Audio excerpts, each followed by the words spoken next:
Welcome to today's webinar titled 5 Customer Buying Principles. We're going to go ahead and get started. A couple of housekeeping items before we do. If you have any questions as we get rolling, feel free to type them into the chat window on your online meeting window. We will also open up for questions a few times during the session, so you can ask it at that time as well. We have also included a copy of the PowerPoint slides that you can download with this presentation. Just click on the handouts section of the webinar to access this. Today's presenter is Grandy & Associates President and Owner Bill Kinnard. Bill has 31 years of experience in business training, HVAC sales, service management, sales management, and customer service. He has worked with companies both large and small and has a unique ability to connect with the people he works with. He's an individual with a real passion for teaching contractors to better understand their business and help their employees become superior performers. And with that, we'll turn it over to Bill. Well, very good. Thank you, Paul.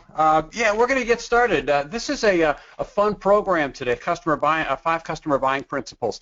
You know, it's interesting when you start digging in and really thinking about that buying process. And from your perspective, it's the selling process, right? And that's how we look at it as we're going out and we're selling a job. But we have to approach things from the customer side, really from that vantage point, if you will. And so, you know, really this is, you know, we're thinking about the buying process and how does the customer buy? Because if we understand that part of it and we understand, you know, how the customer tends to approach that buying process, it has to change the way that you sell.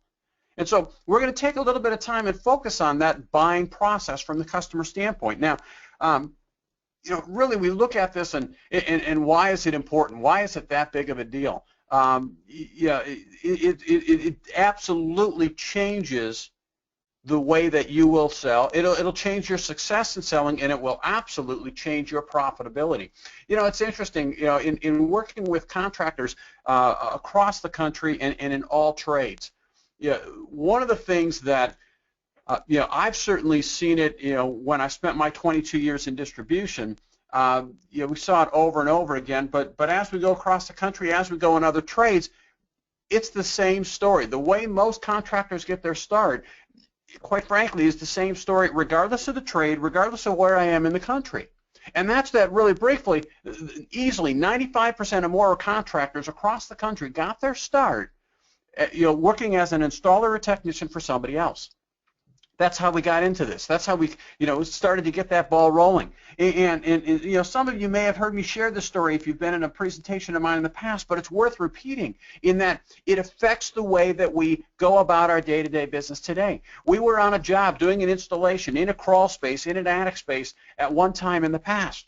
And you know, it is probably 145 degrees and the sweat and the spiders are going down the back and we're not having any fun, and we just took our skin off of our knuckles for the 3rd time today, and you know, we just spent time getting yelled at from the customer because their system still isn't doing what it's supposed to be doing. It's not heating or cooling or pumping or whatever, right? And so, you know, we're in there kind of doing that deal all day long, and all of a sudden the light bulb goes on and it's, wait a minute, I'm getting paid 10, 15, 20 bucks an hour. It doesn't matter what the number is, right? I'm out here doing the work, and the boss is sitting in his cool office getting rich. I'm doing the work. He's the one collecting the money, because we all know the difference between what you're paying me and what you know, what we're charging the customer is all profit, right? Well, reality said you and I know that that's not the case, and so you know, but you know, we're still green. We're wet behind the eyes. That, you know, ears. You know, that's what we're thinking, and so, you know, we look at that and think, you know what, I could go out and do this for myself, and I could be the one that's getting rich. I could be the one collecting I could be the one driving that brand new shiny red pickup truck, right? He took that really cool vacation just recently, and I took vacation and I mowed my lawn, right? And so, yeah, I should be the one doing that. And so we're going to split and go off into business for ourselves. Now, what's the first thing that we have to decide when we go into business? If you think about it, it's, what are we going to charge per hour? Really, what is it that we're going to charge per hour before we quote that very first job?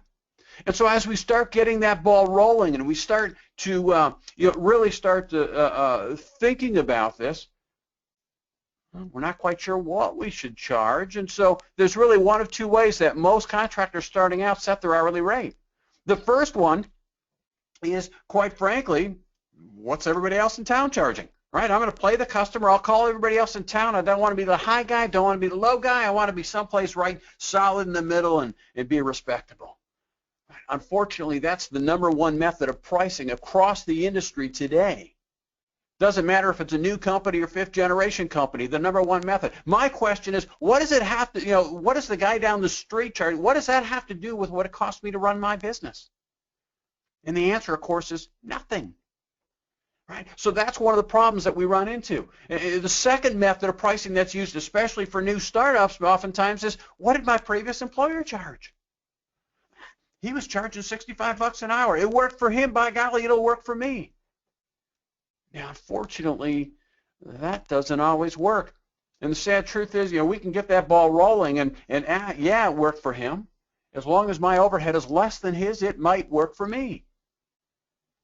So we get that ball rolling. We get the first job. We get the second job, third job. We all know enough friends and family and relatives and cousins that we sell those first couple of jobs, right? Now, and think about it for a minute. Are we making any money on those first jobs? Really, the real question is, do we think we're making any money on those jobs? And sure we do, right? Because quite honestly, what winds up happening is we get the job, cost of the equipment is paid out, right? We got that covered, and we got money left in the pocket at the end of the month, and we made the house payment. By golly, we're doing great, right? And so pretty soon it gets to the point where, man, if I had a helper, I could actually get twice as much done. So we hire a helper. Now every time we open the mail, it's another payroll tax we didn't even know existed. But that's okay because we're selling more. We're making more money. And then we find out after a couple, man, this guy's actually pretty good. I could put him in a truck of its own. So then what do? We go buy another truck, another loan payment. We weren't planning on that one, but hey, we're selling more. Of course, now we need 2 more helpers, one for him and one for me, and so, we start to deal with that one, but we're selling more, right? We're good. And then it gets to the point where I can't handle the phone calls coming in on the cell phone on my hip anymore and manage the jobs at the same time. So I'm going to get somebody to work in the office and kind of handle the phone calls and some of the info. Oh, wait a minute. Guess I need an office. So we go out and we get that, the computers and everything else, the insurances and everything else that goes with that. And unfortunately, yes, sales are climbing. I get that, right? But what else is climbing? What it costs us to run that business. The sad truth is that we have to deal with every day of the week is that 73% of contractors we work with across the country in all trades, the first time they hit $1 million in gross revenue, they lose money. $1 million in sales and we're losing money. See, the thing is, we all move a lot of money. The question isn't how many of those dollars are we moving. The question is how many of those dollars are we keeping? What are we making at the end of it? And we look at it so often. I hear contractors are saying, yes, sales are up, we're going. Yeah, and I'm hearing that again now.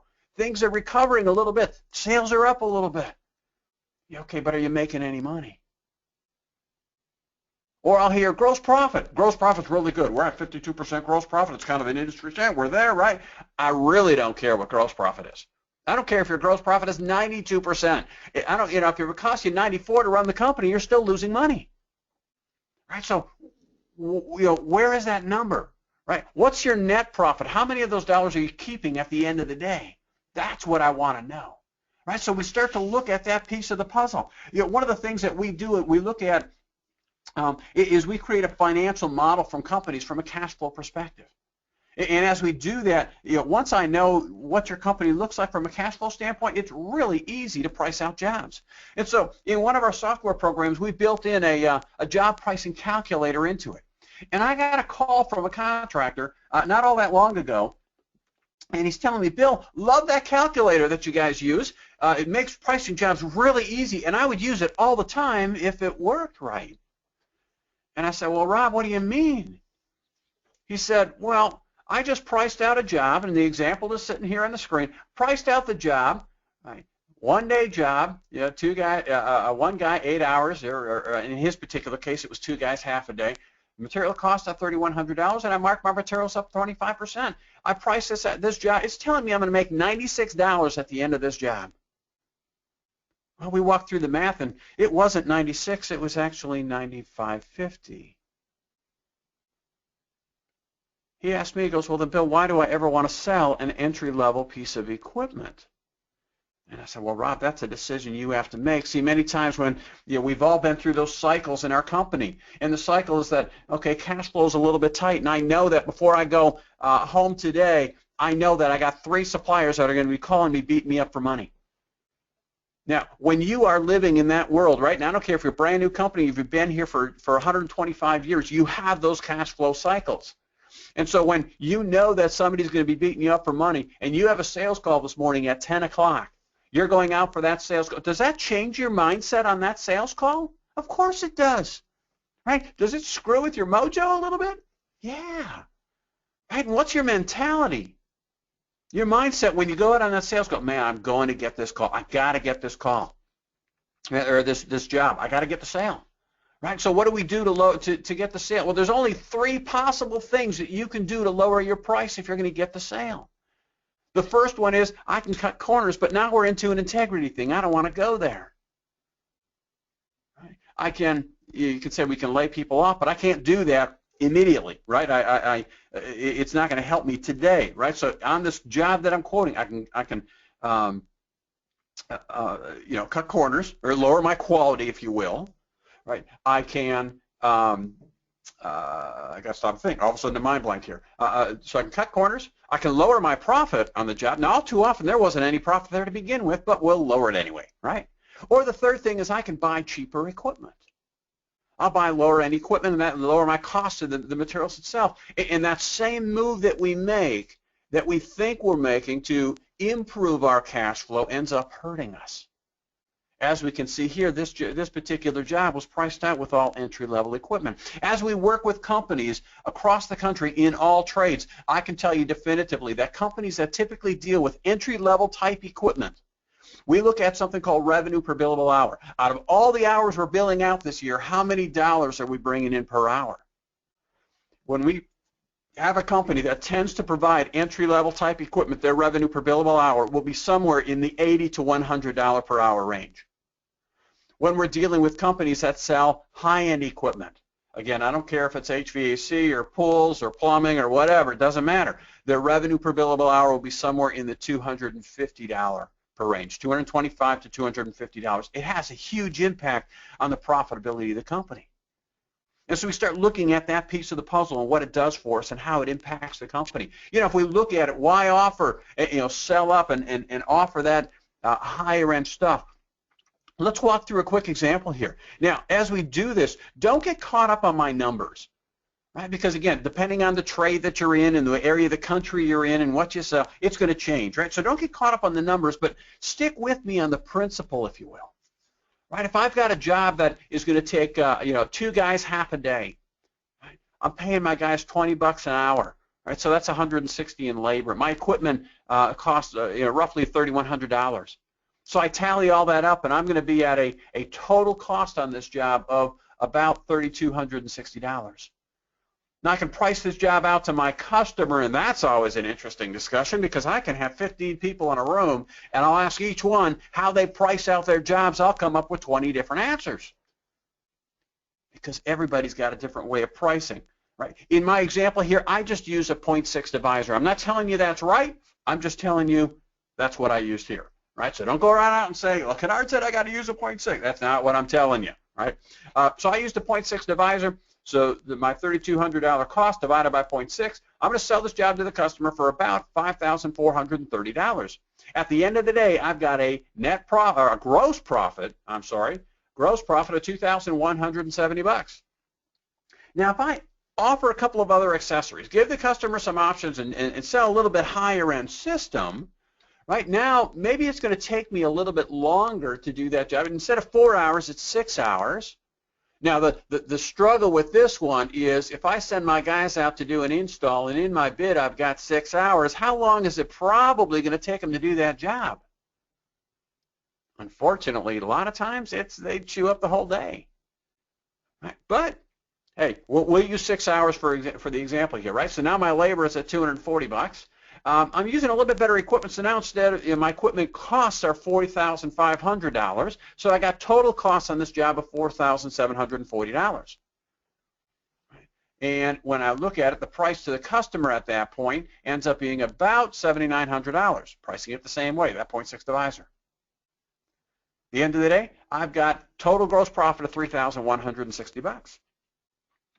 Let's go, I'm going to offer a little bit better system. Right? So now I'm going to give them a top-of-the-line system. I'm going to be out there all day instead of a half a day. So I've got more labor, $320. I've got my equipment is now just under $7,000. So our total cost is just under $7,300 on this cost. Price to the customer, pricing it the same way, is now over $12,000. But my gross profit at the end of the day is almost $5,000. 2.5 times the gross profit that we had on that entry-level job. Yeah, it took me twice as long, but 2.5 times the profit. And here's the thing. Is it a bad thing to do a couple less jobs and make more money on them? No. Now let's take this a step farther. If I'm going to sell, 30 total systems, I didn't take a big dealer. Right? I took 30 total jobs a year. So at 30 jobs a year, if I'm going to sell all entry-level equipment based on the pricing that I just used, I'm going to have a total gross profit of $65,250. That's what I have to pay all my bills, buy my brand new shiny red pickup truck, and go out and buy my lovely bride lunch. Yay! Right? There's just not a lot there. But if I give my customers some choices, think about it for a minute. Even Red Robin figured out a way to, 99 different ways to make a hamburger, for crying out loud. Right? So if I give my customers some choices, some options that they can choose from, if I give them 3 choices, roughly 8 of those customers, out of those 30 systems, roughly 8 will still be whatever that entry-level product was. So that's going to be about $17,000 in gross profit. If I, out of those 30 systems, roughly 15 of them will be whatever, my better system. That's another $47,000 in profit. And out of those 30 systems, roughly 7 of them will be the best system I offer them. That's another $34,000. You tally that up, and that's $100,000 in gross profit, just under, compared to $65,000 in gross profit on all entries. Now, did we sell any more systems? No. It's the exact, still 30 systems. We just sold a different mix of systems. Right? It makes a difference in your company. And here's the big impact. Right? If you look at it, our purchases just went up $48,000. Now, some of you, from your suppliers, earn market fund dollars or earnings based on your purchases, or your purchases just went up. In some cases, you earn a higher percentage if you're, if you're buying upper-end equipment. But the real impact is this one. Your gross profit as a dealer just went up $33,500. Now, who doesn't want an extra $33,000 in the checkbook at the end of the year? If you don't want it, just make the check out to me and send it to me, right? It will take it off your hands. It has an impact on your company. And so we look at that part of the puzzle and how it starts to impact us. So let's take a break here for just 1 minute. We're about 20 minutes in. Do we have any questions that you might have at this point in time?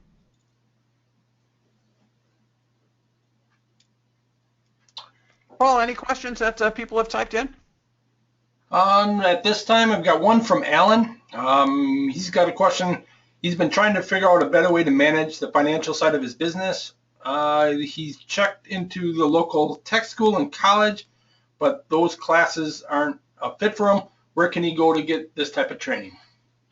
It's kind of interesting. When you look at it, you can go and have a Harvard, a business degree from Harvard Business School and not have a clue how to run a contracting business.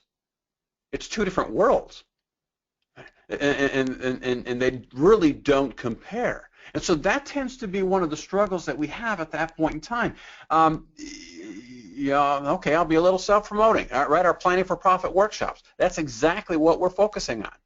Right, is that part of the puzzle? There aren't a lot of places that are focusing specifically on contractor business side training. And here's the thing. You may have gotten into this because you like working with your hands and fixing things. Right? You may have started out that way. Right? So if I described you earlier on, well, that's it's not uncommon. Right? 95% of business owners are there. But as the business owner, we have to evolve beyond just the craft. We have to evolve beyond installing pools, installing furnaces, installing electrical system, whatever it is, right? We have to move beyond that and have to move into running and understanding the business, and we have to understand it from a cash flow perspective. And so that's why when we couldn't find any, we created one. And so the Planning for Profit workshop will focus on just that, the cash flow side of your business. How do we manage it? Right? I don't care if your profit and loss statement tells me that I'm making money. If there's no money in the checkbook, we still have a problem. Right? So find a source that deals specifically with working with contractors. And again, certainly would recommend our Planning for Profit workshop to at least dig into that part of it. So hopefully, Alan, I've answered that question adequately for you there. It is a little bit tough to find those because those sources are not available everywhere. Paul, anything else? No other questions at this time. Just a reminder that if anyone does who joined late, if they do have a question, they can type it in and we'll answer it as we go. Excellent. Okay. Well, let's keep moving on here then a little bit. What's the big deal? Right, we talked about those numbers, and yeah, that can have a serious impact on the financial side of the company. And so, why is that such a big deal? Well, we think about it and look at it. What's the whole objective? Right, we talk about trying to get customers to buy stuff from us. And that part of it, we look at customer service and providing customer service, and is that really the objective? I don't know. I would say it's not, right? Because customers, they're calling you looking for service. That's not even a bare minimum, quite frankly. You need to exceed the expectations of the customer. And so customer service really isn't it, right? So let's take that a step farther, right? What about customer satisfaction?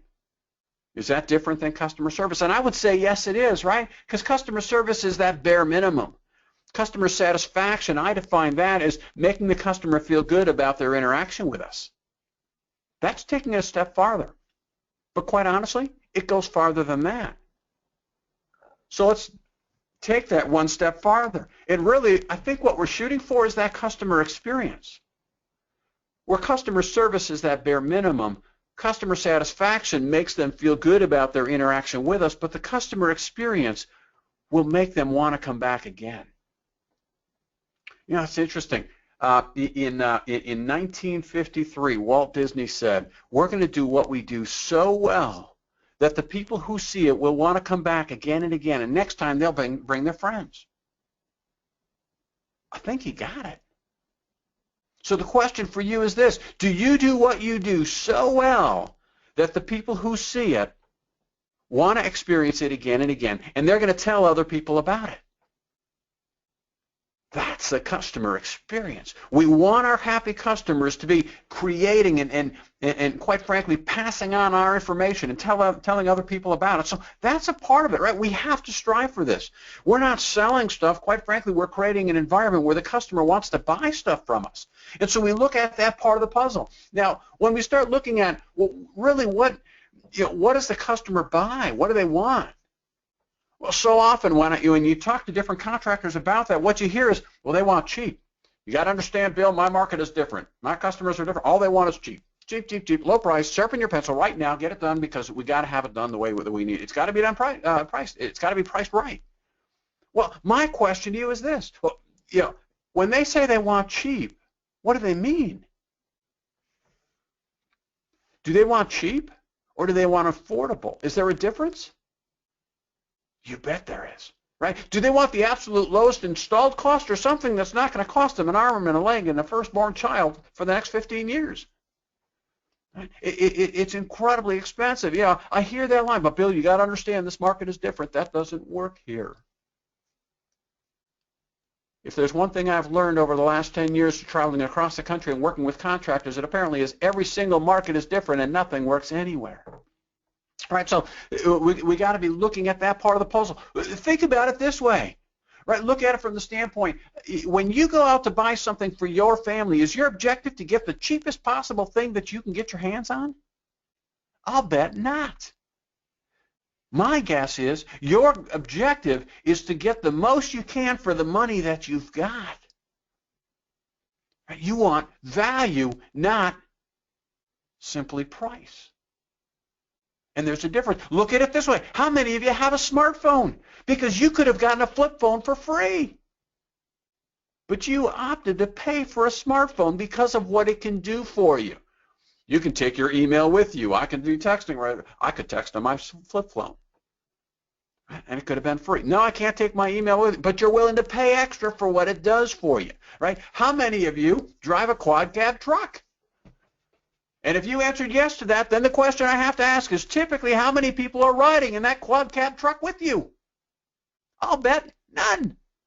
Or at most one. You don't need a quad cab truck. You want a quad cab truck, and you're willing to pay extra to get it. Right? We apply a different standard to ourselves than we do to our customer. Right? So think about that for a minute. One of the other things, answers I got back when I'm out talking to contractors asking, what's the objective, or what's the obstacle, rather, to selling higher-end equipment so we can make a little bit more money? And some of the answers that I got back, quite honestly, fall into a category of what I would call contractor fear. Some contractors go, yeah, you know what, I don't know that I'd be real comfortable working on that piece of equipment. I haven't worked on that inverter drive pump before. Right, so I don't know that I want to get into that one. I'm one of those guys that I like to put my meter leads on that motor, and I either have 110 volts or I don't. There's none of that DC volt magic crap going on. I hate to tell you, I don't care what trade you're in, the DC volt magic stuff is here to stay. It's a standard AC voltage that's going away. We have to get comfortable with some of that stuff. Or the other thing is, I'm one of those guys that, I like to leave a product sit in the market for a year or two before I jump on board with it. Well, a lot of that stuff, that advanced technology has been here a while. It works, and it works well. Take advantage of it. Offer it to your customers. They want it. Right? Sometimes it's a lack of understanding. I don't know how to, if I put it in and it broke, how would I fix it? Or, my customers, they're just blue collar. They don't want all that fancy, those bells and whistles. They don't need that stuff. My question is, who are you to judge what they want? Right? Or at the same time as it doesn't have the efficiency, I can't show a payback in that one, and so if I can't show a payback, I'm not going to offer it. That whole section kind of makes me think about the entire area of hybrid cars for a minute. I mean, think about it. Toyota Prius, the #1 selling hybrid vehicle in America, a $22,000 car. It's got a 10-year payback compared to a comparable vehicle. A Honda Civic Hybrid, a $24,000 vehicle, a 19-year payback. I can go up a little bit more in price. Right? The Ford Fusion Hybrid, about a $28,000 vehicle, and an 8-year payback. But my personal favorite, the Chevy Silverado Hybrid 4-wheel drive pickup truck, a $40,000 vehicle on the low end, and that's a 27-year payback. Can you imagine that driver 26 and a half years from now? 6 more months, baby, and I'm breaking even. Right? Why do people buy hybrid vehicles? Is it for payback? I think not. Right? Why do they buy them? Come up with a list of answers if you think about that for a minute. Some people buy them because they're green. I'm doing my part. I'm catching the wave, baby. We're saving the environment. That could be. Right? I talked about this down in Houston one time and I had one guy in class going, "Hey, watch it there, boy. I got me one of those Chevy Silverados." I'm going, "Great. Why did you buy it?" And he goes, "Because I save a whole bunch of money at the pump." I'm going, "Great. You're going to need to. It's 27-year payback." They could be buying it because somebody told them about it. The car dealership started talking to them about it, right? They formed an opinion on it. They could be buying it because they wanted to be the first one to have one in their neighborhood. Or they wanted to be the second one in the neighborhood. Did you ever sell anything because, quite frankly, somebody else bought something? Right? That system you sold Bob. Give me one of those. In fact, if you got one step up from what Bob's got, I'll take one of those. Right? Sure you have. People buy things for a whole bunch of reasons. Sometimes it's because they like the technology. Right? They like that part of the puzzle. I rented a car in L.A. at one point in time. I get out there and they said, "Well, Mr. Kinnard, today we're going to put you in a Ford C-Max." I drive a lot of rental cars. I'd never driven a Ford C-Max before. I get out there. It's a push-button start. I push the button. Nothing happens. Now, when you're in that role, you've been there, right? What do? I push the button again. All of a sudden, again, nothing happens. And I notice my dashboard come to life, these green leaves growing across it. I'm going, really? Seriously? Could it be? I put the car in reverse. It starts backing up. Not a sound. It's silent. Right? It's one of these cars that the engine doesn't even come to life until you hit about 35 miles an hour. It's kind of weird cruising through downtown Los Angeles and not a sound. Now, some of you guys have been in those vehicles before, right? You step on the gas and what happens? Nothing. Well, this thing actually had a little bit of spit to it. I'd be up on the freeway at 60 miles an hour, step on the gas, and boom, it was gone. Every time I touched the brake, the dashboard would come to life telling me how much of the kinetic energy of stopping this car was going back into the battery in the form of electricity. And it was kind of odd because I found myself after a day of driving this car going, 92% of all my stopping energy was going back into the batteries, and I found myself going, I could hit 94 before I turned it in. I'm not a hybrid kind of guy, but I was driving the car different because of it, right? And then to take that a step farther, of course, you got to fill these things up with gas when you drive a rental car, otherwise they charge you like $74 a gallon when you return it, right? And so I stopped at the gas station next to the Avis lot, and 123 miles on this car, I put 1.6 gallons of gas in it. I'm going, huh? Right? You're driving down the road, you step on the brake hard, the dashboard comes to life, and goes, not really efficient.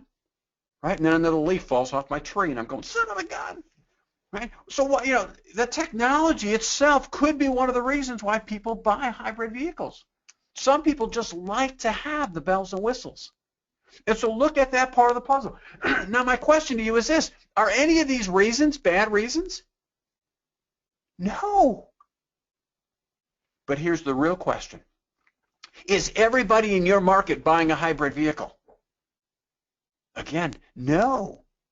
But is somebody in every single market buying a hybrid vehicle? And the answer to that is absolutely yes. Right. So we look at it and customers are buying. Will everybody buy the high end, the best of the best? No. But customers absolutely want to have that. So look at that part of it. And so we start getting into this idea of why customers buy, right? And those customer preferences. We've laid some foundation here, right? So let's start getting into those preferences. Now, the cool part about these preferences is, number one, if you understand them, it has to change the way that you approach your customer. And the other cool part is you shape them. You've got the ability to kind of control those preferences somewhat.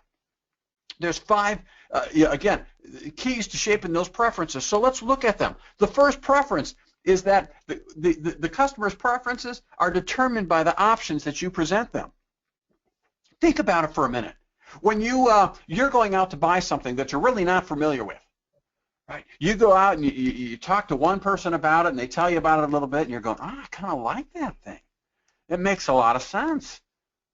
I think it'll fit my need. And then you talk to somebody else, a friend of yours, and they're going, hey, I had one of those, and you don't want it. It was a nightmare. It cost me a fortune. Right? Here's what happened to it. It looked good on the surface, but stay away from it. Right? Suddenly, your mind, your opinion about it starts to change. Right? Your preference is changing because of the options that you're getting presented to. Right? So think about these. As we go through them, you will find every time a purchase is made, the buyer goes through these 5. I don't care if it's a car, I don't care if it's a HVAC system, if it's a new pool, if it's a new panel rewire, if it's a water heater, I don't care if it's a pack of gum.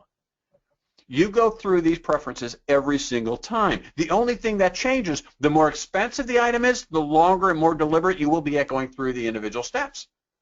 Now, when you buy that pack of gum, you may go through all 5 in about a half a second, but you go through them, right? So your preferences are determined by the options that are being presented.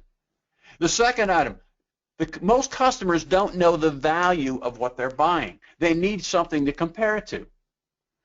Think about the things that you buy, right? Whether it's an HVAC system, whether it's a plumbing system, plumbing fixtures, whether it's a repipe, a new electrical panel, whether it's a new landscape. It doesn't matter what it is. How often does the customer buy that over the course of their life? It's not like we're going to the grocery store to buy a jar of peanut butter. They don't know if it's a good deal or not. Does this make sense? Is it a good value? Right. So that they need to compare it to something to find out if it's a good value. All right, so that's the preference. Now I'm going to use some HVAC examples here. I just had to pick one, and so I use this for simplicity's sake. But if I offer my customer one item, I don't care if it's an entry level or I don't care if it's a premium. Doesn't matter. The customer wants something to compare it to, so they're going to go out and look for it, right? They need to have that. Preference number 3, buyers will tend to compromise, so you need to give them choices. If you think about this for a minute, you need to give the customer some choices. Right? So again, I'm going to use an HVAC example as we go through this, but it applies to whatever you're using, right? And so if I give my customer one choice, that's my choice. Remember, customers aren't buying these things every day of the week, and so they need something to compare it to. So if we're going to give the customer one choice, then quite honestly, that's the choice. They want something to compare it to, so they're going to go out and get another price. You have just actively invited your competitor in the door. You don't want to do that. Stay away from that, right? So avoid that piece of the puzzle. If I give my customer 2 choices, what's going to happen is about half of those, statistically, half of them will take whatever my lower priced option is, and half of them will take whatever my upper priced option is. It's just the way the numbers are going to split. Right? Some people want a little bit better systems. Now, if I take that a step farther, right, and this study was originally done back at, by the Carnegie Foundation, was later repeated by one of the Ma Bell companies, and has been validated several times since then, and most recently by the University of Minnesota after the most recent recession. And the numbers haven't changed that much. And that's so if I give my customer 3 choices, let's take it a step farther, right? We will have some customers who still want the absolute lowest price system that they can get. It's not all price, right? But there are some customers. It is truly all they can afford, right? They really don't care what's going to be in there. I just, a year ago, was working, my stepdaughter was trying to sell her father's home after he had passed away, right? And it's all she was looking to do was sell the house. Sell the house. That's all she wanted. Well, I went in there and find out that her furnace and air conditioner are 28 years old. We have to replace it, right? There's never going to pass a home inspection with a 28-year-old system in there. Now, do I really care what kind of a system is in there? No. I want a new system so we can sell the house. That was the objective, right? But in other cases, but that, it's only 25%. You'll have, if you give your customer 3 choices, you'll have roughly half of your customers that will fall to whatever your middle option is. They're going, you know what, I don't need the most expensive stuff in my house, but I don't want the cheapest either. And so they'll fall to the middle. Now, the nice part about this is you can control the middle. Right? It doesn't have to be entry level, bare bones, and then mid-level, and then the best of the best. There's a boatload of contractors who very successfully, in all trades, will shift that middle. Right? So my entry level is actually, let's call it a mid-level offering. Right? And then we got a low premium and a high premium, if you will. So again, but it's 3 choices. They're going to fall to the middle. And then about 25% of your customers will migrate to the top. They want that Chevy Silverado pickup truck, right, for whatever reason. Right? So again, it just shifts what is the customer looking for. Some of your customers want the best of the best. Others want something different. Now, we can take that one step farther because across the trades industry, there's been a shift, and it's been a shift going over to 4 choices, not 3. So if we look at that, how is the spread going to be? So statistically, what's going to happen is if I give my customer 4 choices, about 10% of those will still take that entry-level piece of equipment. Most customers don't want the cheapest thing they can get their hands on, right? They might be talking price, but really what they want is value. And so it doesn't mean that we have to go to the bottom of the barrel every time, right? It's only 10%. You'll have roughly 40% of your customers that will go to, let's call it that middle low, and another 40% that will migrate to the middle high. And then you will have the remaining 10% will go for whatever the best of the best of the best is. Now, here's the thing. Where 4 choices can make sense is sometimes customers will look at it and they'll go, okay, I don't need the best in my house, but I don't want the cheapest either, so that leaves me with 1 choice. and I want something to compare that one choice to, and so they go out and get another price. And so that's where 4 choices can help you is, I don't need the best, I don't want the cheapest, and I still have 2 options that I can choose from. Okay, so think about that piece of it. I'm going to come back to that point just a little bit more as we go into our other preferences that are here. But let's pause for just a minute, right, and let's find out, are there any questions that have come up, because we've hit at this point 3 of our 5 preferences as well as the foundation. Any questions that have come up until this point? Hey Bill, I've got a question here from Vic. He's writing in that he does offer the 4 choices, but he's still losing jobs and was thinking that 4 choices is too many. Does it really help? Should I stick with it? Yeah, man, that's a great question. I said a second ago that I was going to come back to this. I just didn't think I was coming back to it this quick. So let's go ahead and address that question. Right? One of the things that happens, and there's, so we talk about the 4 choices and statistically what will happen. Right, so if I kind of just walk back to that one again, you see your 4 options, the 4 choices that are there and what those splits were. Here's the important thing with 4 choices. Right, there's a danger to that piece of the puzzle, and it's that customers crave clarity. Right, and this kind of brings in a little bit, gets into the 5th point. We're going to touch on this one the 4th point. We're going to touch on that one as well. Customers crave clarity. So if I'm going to offer 4 choices, I have to be very clear what the differences are between those choices. I have to be very clear about really what we're talking about in those 4 systems. What are the differences? Because if there's confusion on the part of the customer, the answer will be no every time. Right, so if you have a difficult time describing or explaining the differences between your 4 choices, then you're better off going to 3 at that point. Because again, it's very easy to create confusion on the part of the customer. And so be careful of that piece of the puzzle. Right? Customers crave clarity. If there's confusion, the answer will end up being no. Right? So and here's the thing, test it. I encourage you to test it. Go out and think about your 4 options and how can I very clearly explain them, right? And item number 4 that we're going to talk about in a minute, we'll come back to that point and address that point as well. Right? So be thinking about it as we cover the last few, but be very clear about how you explain them, and then try another job, test the next one, just offering 3 choices. Give yourself a little bit, by offering 3, I don't have to explain quite as much, and in some cases that is the better choice. All right, but you need to find out what works best for you in your individual sales style. All right. Other questions, Paul? No other questions at this time. Onward. Okay, let's hit item number 4. The 4th customer preference is that the presentation manner will affect the customer's preference. Right.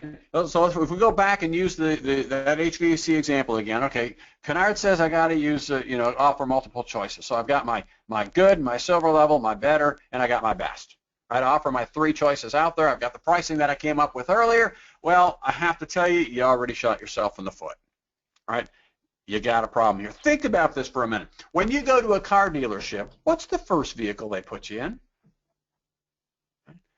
They put you in the nicest one on the lot, don't they? Right? And they always want you to sit in it and take it for a drive, right? And what's your mindset when you're in that vehicle? You're going, oh, man, I love this car, the heated and cooled leather seats and the heated steering wheel and all the options and the backup camera and the panoramic roof, and I look good in this car, and I love this car, and I can't possibly afford this car. Right? Why don't they put you in the Yugo first? Right? Why don't they put you in the cheapest one on the lot? The problem with that is because you might buy it, right? And how much money do we make on the cheapest thing that you have to offer? We already talked about that, right? You don't make anything. Right? The other thing is, when we look at the way the options are presented, the first price a buyer sees becomes their benchmark. Everything else they will compare back to that system, right? Or that car, or that whatever it is, that option. Right? And so, if you think about it, look at it from either ends of this spectrum. Right? I can be at the entry-level side, and that was the first thing I saw. If I'm going to move up a notch or 2, it's going to cost me something, isn't it? It's going to cost me more money. It's more expensive, right? And so, oh man, I got to pay. How much more do I have to pay for that AM radio? Everything costs me a little extra money. But if I'm starting at the very top and that's my benchmark and I'm going to move down, hey, think about it. It's going to cost you something. What is it going to cost you? Features, benefits. I got to give, but I really like those heated leather seats, especially on these cold days when I have to go out in the car and it's freezing out there. The heated leather seat is great. I don't want to give that up. Right? And so the odds are we'll go with it because we want it. Right? So we have to always present in a best, better, good format. Always start at the top and move your way down. Always start with the high end first, and then you work your way down. Right? You want to present in that fashion. You want to keep moving in that direction because again, the first price they see is the one. That's the platform. That's their benchmark that they're going to compare everything else to. And it's easier for them to give up a feature and go down in price than it is for them to add more money to pick up a feature. Right? And so it starts to impact your profitability. So keep that in mind as you're making your presentation, as you're looking at that part of the puzzle. All right? Then we go to number 5. Number 5 is limit your offering. Now, on the graphic, I've got limit your offering to 3, and it looks like we've got a little bit of a delay in our slides going out there. Again, if you got the handout that you downloaded, you're seeing that. But limit your offering to 3 choices. And the reason, either 3 or 4, depending on what your method is. But here's the thing. As I said earlier when I answered Vic's question, right, customers crave clarity. The more choices you have, the more confusion we start to introduce into the discussion. And as a result, the more confusion we have. If there's confusion on the part of the customer, the answer will be no. Right? So we have to keep it simple. We have to keep it very clear. Think about it for a minute. When you go into the grocery store, right? If you're old enough, you remember when you were a kid going to the grocery store with your parents, right? And I'm only 50, and I certainly remember it, right? And you go out they tell you to go grab a box of cereal, right? You get down to the cereal aisle, what did you see? You saw Corn Flakes, you saw probably Raisin Bran, and then there was always that Grape Nuts cardboard stuff that they had there, right? It was a pretty easy choice, wasn't it? Right? Today you go into the grocery store and you look at the cereal aisle, it's an entire cotton picking aisle. And what do you do when you go walk down that aisle? You go, okay, I had that cereal already. Yeah, that looks all right. Okay, oh, that one looks interesting. Oh, that one looks really good. Okay, had that one before. Got to remember that. Oh, had that one, don't like that. And pretty soon you get to the end of the aisle and, oh, forget it, I'll buy a banana. It's easier. Right? You get too many choices, and pretty soon you start to get confused. And many people would rather not make a decision than possibly make the wrong decision. All right, so be careful about that. Think about your cell phone. Right? You walk into a cell phone store today and you want to buy a new phone. Think about the options that are available to you. Good golly, unless you're walking into that store knowing exactly what you're going to buy, you can get confused really easy. Right? So think about that a little bit. So limit your offering, either 3 or 4.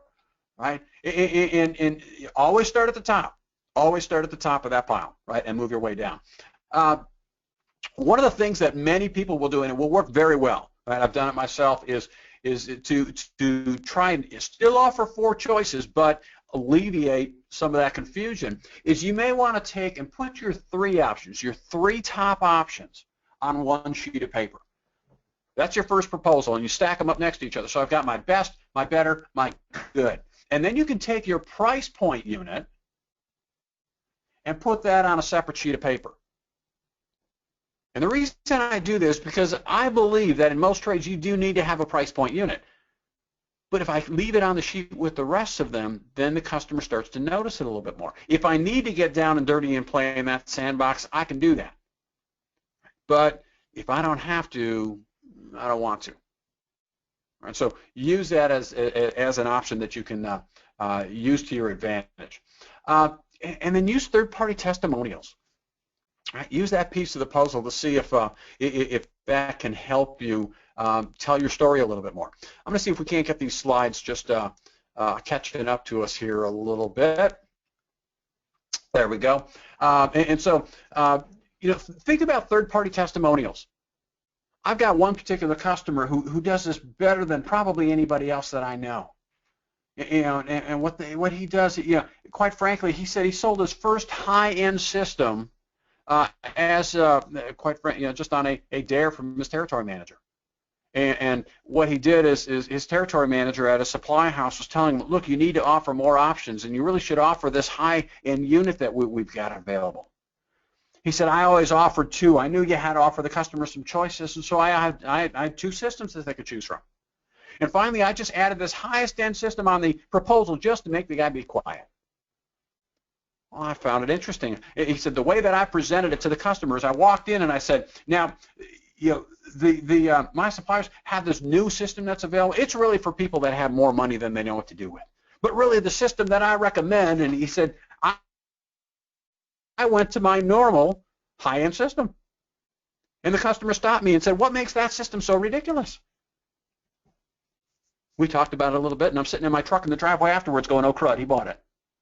Right? So he ended up, we installed it. And I was more than a little nervous because I've never put one of those premium systems in before. So I called him the end of the day, and how's it working? And the customer said, it's great. A week later, I called him again. Still working great. 2 weeks after the install, I stopped at his house, and we sat in chatting with him a little bit. And the customer's telling me, you told me this system was going to be good, but you didn't tell me the whole story. He goes, this thing is incredible. He said, we're talking about it a little bit, and I took a picture of the guy standing next to the system.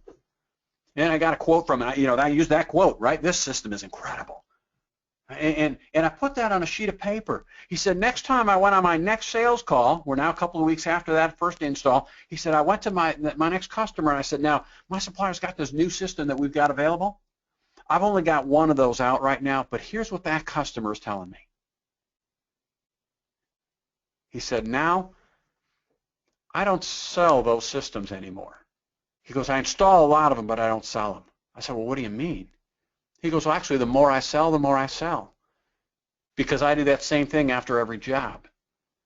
It's 2 weeks after the install, I'll stop in with the customer. I'll talk to them a little bit, and if they'll let me, I'll take a picture of them next to the system, and I'll get a quote from them, what they think about it. And now I just share those with my customers, and I don't sell them anymore because their neighbors sell them for me. Right? Let somebody else tell your story. But that brings in the next piece of the puzzle. Do you tell your story? Don't assume that your customers know your story. Think about it. How many times are you in your customer's home over the course of a year? Odds are, once, twice, that's it. They know of you. They don't know your story. Even if they've been working with you for the last 15 years, they know of you. They really don't know your whole story. Tell your whole story. Right, this takes me back to when I was in college. Now, I grew up in Wisconsin, live in Wisconsin. We got beer breweries every place in Wisconsin.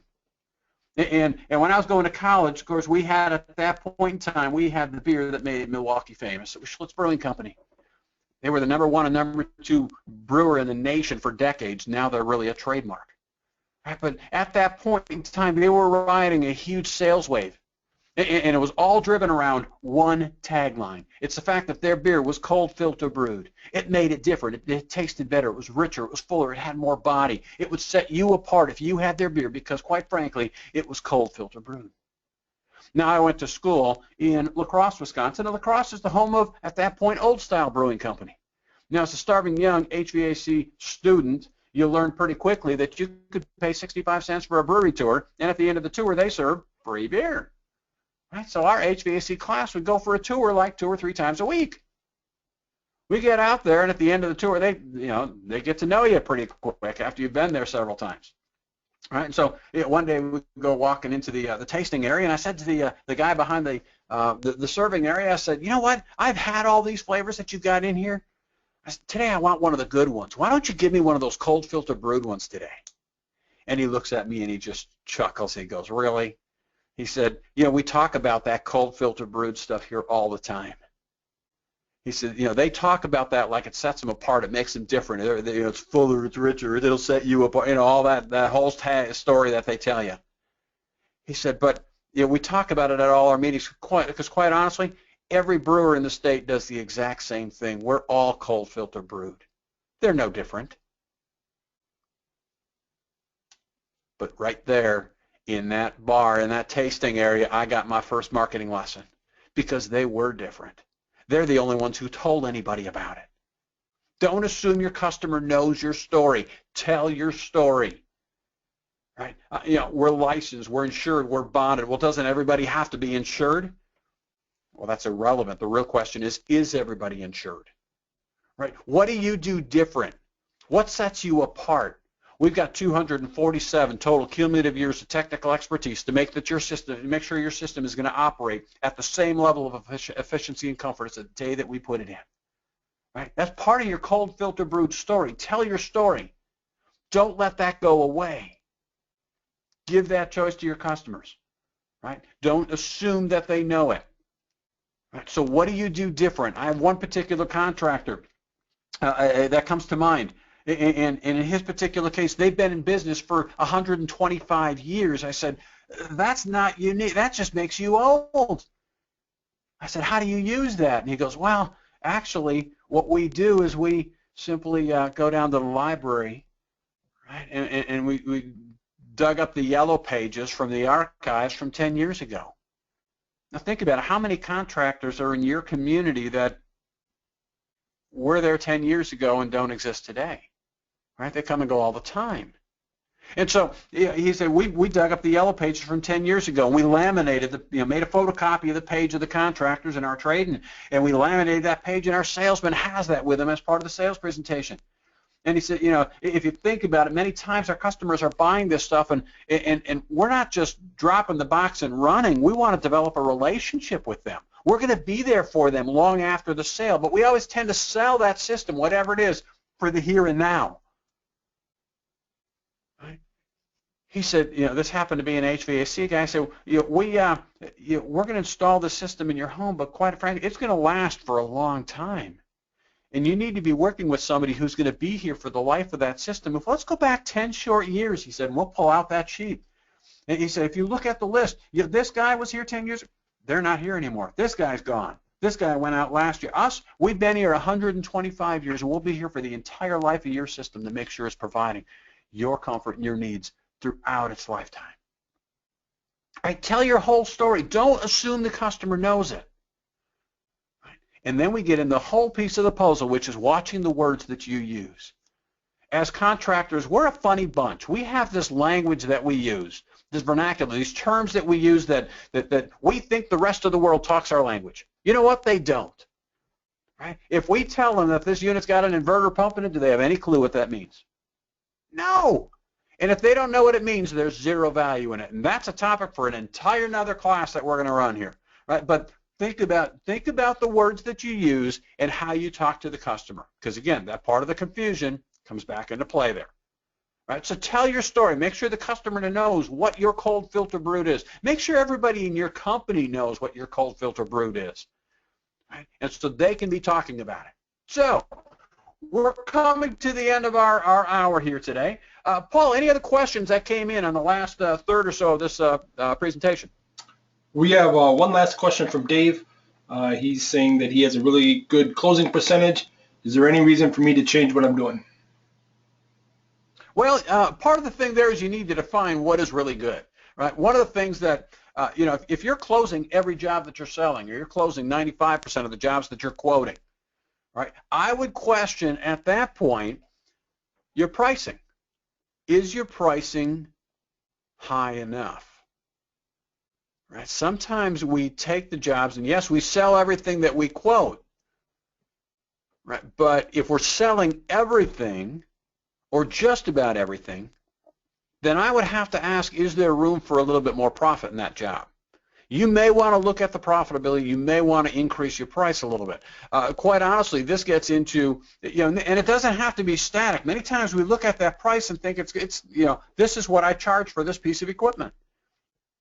It doesn't need to be static. When you're in your really busy seasons of the year, quite honestly, you should increase your price. Right? Because you can't afford to get every single job. You don't have the manpower for it. So if your guys are really, really, really busy and you're running and you're still getting every single job, or quite frankly, if you're keeping them really busy but your equipment is all breaking down and you can't afford to replace it, or you're just making ends meet, you need to look at increasing your price a little bit. And if you run the numbers, right, one of the fear factors that's always there is I can't raise my price because if I do, I'll lose my customers. No, you won't. Right? Now, will you get every job? No. But think about it. Run your numbers. If you increased your labor rate a bit, increased your markup on the equipment, some of that stuff, the profitability skyrockets. And even if you lose one or two jobs, right, then you're in line. So that question would be, what is your closing ratio? How high is high? Because if you're getting every single job you're quoting, chances are your prices are too low. Anybody can sell anything if they lower the price. You just can't afford to stay in business with that. Paul, anything else? No other questions at this time. Got it. Well, I'm going to wrap up our time together today. I do want to talk about real briefly, one of the first questions that we had was surrounding profitability. I will mention that we do have several of our Planning for Profit workshops coming up around the country. This spring, we'll be in Philadelphia starting in just 2 weeks. Minneapolis, Fargo, out in Montana and Helena. We've got the Chicagoland area. Brea, California is out in western LA, Southern California. And then Sacramento will hit Northern California. So we've got quite a few programs between now and April. There's room in all of these. However, room or space is very limited in these programs. They are limited to a maximum of 15 companies. Lots of hands-on. This is not a class that you come to and sit in and listen to me talk for 2 days. This is very much a workshop. When you're done, you know exactly what your break-even rates are. You know exactly how you need to quote jobs, what you should be charging by department. You know how to properly price out maintenance agreements so you don't lose money on them. Right? If we're pricing our maintenance agreements and we're not making money, then you've just developed a program that the more successful you are, the faster you lose money. It's kind of counterintuitive. Right? So that doesn't work. So take a look at this program. If you want some more information, check out our website at grandyassociates.com, or feel free to give me a call, Grandy, 877-202-8891. With that, guys, make a decision to make it a profitable day.